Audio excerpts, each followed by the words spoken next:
on the network side and the cable side to Donald Trump's startling victory.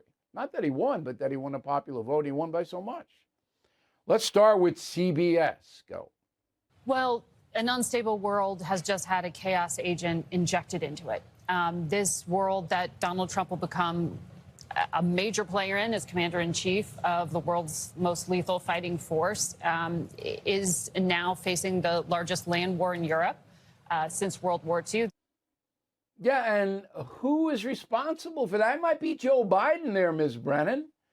But the best thing is chaos agent. This is a CBS News correspondent, not an analyst.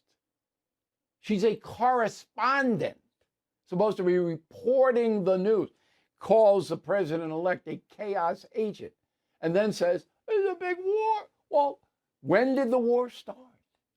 You see, if I'm at CBS News, which I would never be, and I'll remind you again, they would not even book me, CBS News, to discuss confronting the presidents. And I wrote to Jane Pauley personally, nice note.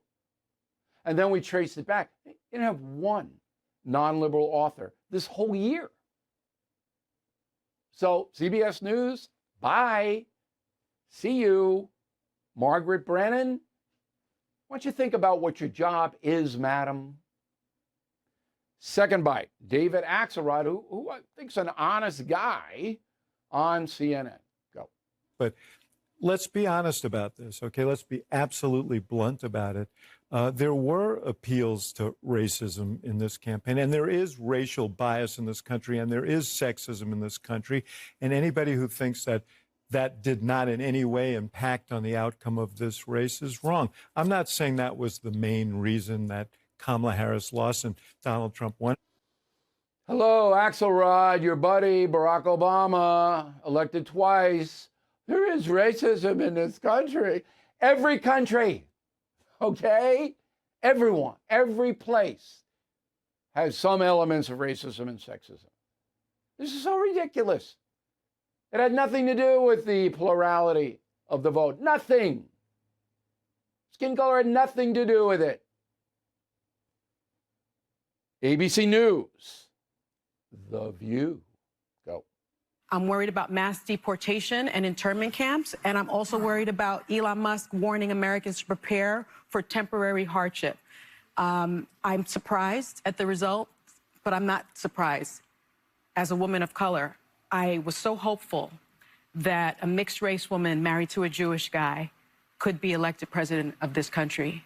And I think that it had nothing to do with policy. I think this was a referendum of cultural resentment in this country. Right, it had nothing to do with policy. No, nothing to do with the essentials of life costing 20% more under Biden-Harris. Nothing to do with the open border, 14 million foreign nationals unattended in the country. Nah, nothing to do with that. It's all about skin color. Oh, ABC News. So I could give you, what, 20 more?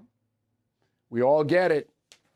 And the television news presentations are getting it. Not going to reverse itself.